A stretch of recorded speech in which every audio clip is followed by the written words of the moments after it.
L'univers fonctionne selon un code caché. Ce code est omniprésent, tissé dans la trame même de notre existence. Ce code, souvent appelé les 365 lois du démiurge, façonne notre réalité.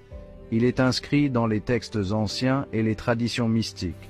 Il influence tout, de nos pensées à nos expériences, de nos rêves à nos actions quotidiennes. Chaque moment de notre vie est touché par ces lois invisibles. Comprendre ce code est le premier pas vers la libération. C'est comme découvrir la clé d'un mystère ancien, une clé qui ouvre les portes de la perception. Nous pouvons alors nous libérer de ces limitations. En brisant ces chaînes, nous accédons à une nouvelle dimension de liberté. Ces lois ne sont pas des lois physiques comme la gravité. Elles ne sont pas visibles à l'œil nu, mais leur impact est tout aussi réel. Ce sont plutôt des principes énergétiques. Ils régissent les flux d'énergie qui traversent notre être et notre environnement.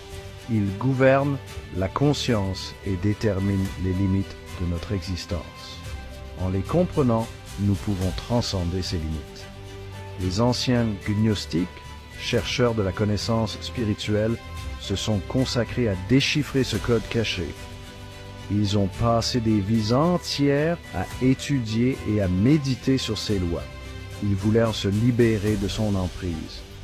Leur quête était une quête de liberté spirituelle, une libération de l'illusion. Ces lois ne sont pas à craindre, elles sont des outils pour notre évolution, des guides pour notre voyage intérieur. Pensez-y comme un logiciel fonctionnant en arrière-plan. Ce logiciel structure notre expérience au sein de la simulation que nous appelons la vie.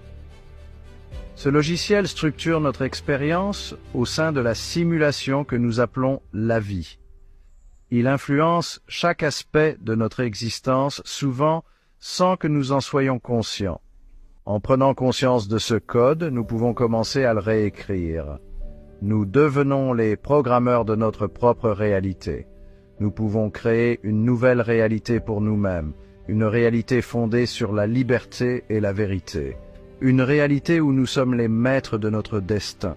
Ce voyage exige du courage, car il remet en question tout ce que nous pensions savoir sur le monde. Il nous pousse à explorer des territoires inconnus de notre conscience. Mais les récompenses sont incommensurables. La libération de la souffrance, l'accès à la connaissance cachée et finalement l'union avec le divin. C'est un voyage vers la plénitude et l'éveil.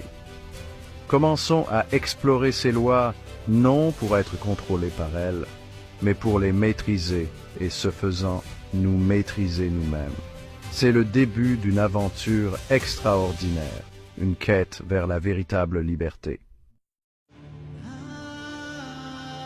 Pour comprendre les 365 lois, nous devons d'abord comprendre leur créateur, le démiurge. Dans la cosmologie gnostique, le démiurge n'est pas un être maléfique, c'est un créateur imparfait, inconscient de ses propres limites. Il crée le monde matériel comme un reflet de sa propre compréhension imparfaite du divin. Imaginez un architecte travaillant à partir d'un plan incomplet. La structure résultante, bien qu'impressionnante, contiendrait des défauts et des limitations inhérents. Telle est la nature de notre réalité selon les gnostiques. C'est un reflet limité et imparfait d'une vérité spirituelle supérieure. Le démiurge, piégé dans sa propre création, lui impose ses lois. Ces lois, les 365 lois, deviennent la structure même de notre réalité. Elles définissent les règles du jeu que nous appelons la vie. Nous sommes nés dans ce jeu, inconscients de ces règles, et pourtant liés par elles. Mais il y a une lueur d'espoir. En tant qu'être spirituel, nous possédons une étincelle du divin en nous. Cette étincelle nous permet de nous éveiller à la vérité de notre existence. Grâce à cet éveil, nous pouvons commencer à voir le code du démiurge pour ce qu'il est, un ensemble de limitations qui peuvent être surmontées. Les 365 lois du démiurge ne sont écrites dans aucun livre physique. Elles ne sont pas gravées dans la pierre ni inscrites sur des parchemins anciens. Elles sont tissées dans la trame même de l'existence, exprimées par des symboles et des vibrations. Ces lois sont omniprésentes, invisibles mais palpables pour ceux qui savent où et comment regarder. Pour déchiffrer ce code, nous devons apprendre à voir au-delà de la surface de la réalité. Il ne suffit pas de regarder, il faut percevoir, ressentir et comprendre les messages cachés dans chaque élément de notre monde. Nous devons apprendre le langage du démiurge, considérer le monde naturel, chaque fleur qui éclot, chaque rivière qui coule. Chaque oiseau qui plane dans le ciel est porteur d'un message profond. Une fleur qui éclot, une rivière qui coule, un oiseau qui plane. Ce ne sont pas simplement des objets mais des symboles. Ils sont les manifestations visibles de principes invisibles, des archétypes qui régissent l'univers. Ce sont des expressions de principes et d'archétypes plus profonds qui gouvernent l'univers. En étudiant ces symboles, nous commençons à comprendre les lois qui les régissent. Chaque détail, chaque nuance a une signification. En étudiant ces symboles, nous commençons à comprendre les lois qui les régissent.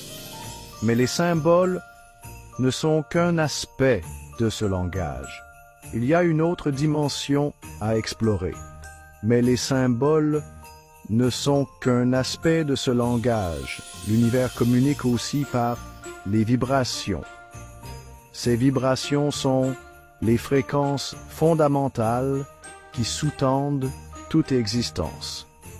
L'univers communique aussi par les vibrations.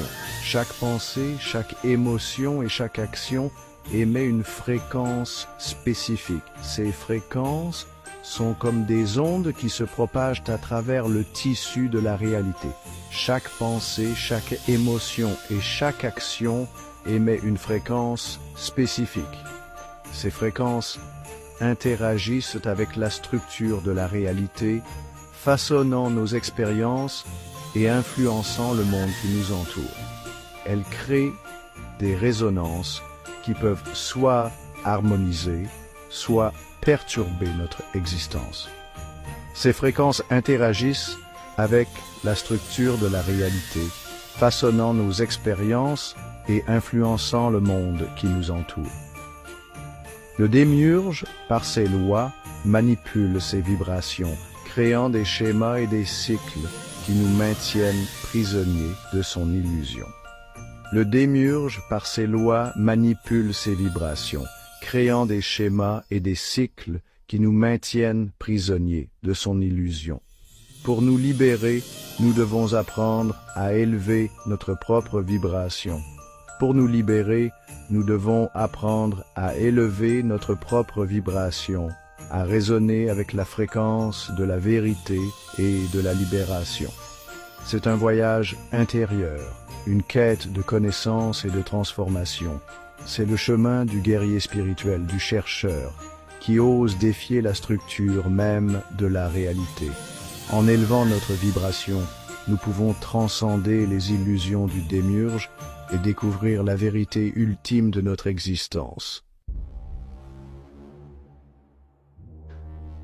L'outil le plus puissant du démiurge est son contrôle sur notre perception.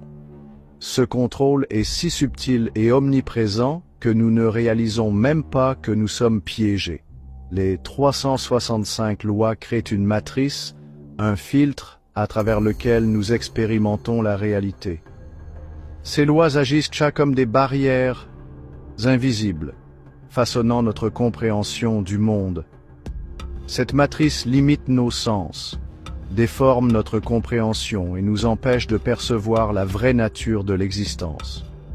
Nos perceptions sont manipulées, nous laissant dans une illusion constante.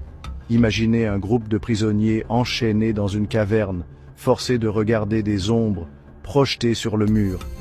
Ces ombres sont tout ce qu'ils connaissent, leur seule réalité. Ils prennent les ombres pour la réalité. Inconscients du vrai monde qui existe à l'extérieur de la caverne, leur perception est limitée par les chaînes qui les retiennent. C'est ainsi que fonctionne la matrice du démiurge, limitant notre perception à une bande étroite de la réalité. Nous sommes comme ces prisonniers, incapables de voir au-delà des illusions. Nous nous habituons à cette vision limitée, l'acceptant comme la seule vérité. Nous ne remettons pas en question ce que nous voyons, car c'est tout ce que nous avons jamais connu. Nous nous identifions à nos corps physiques, à nos pensées et à nos émotions, inconscients de la vaste réalité spirituelle qui se trouve au-delà. Cette identification nous empêche de voir notre véritable nature. Cette identification au soi limité est la racine de notre souffrance.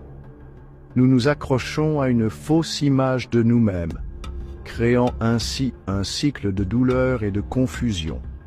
Se libérer de la matrice exige un changement de perception. Nous devons ouvrir nos esprits et nos cœurs à de nouvelles possibilités, à des réalités que nous n'avons jamais envisagées. Nous devons apprendre à voir au-delà des ombres, à remettre en question nos suppositions sur la réalité.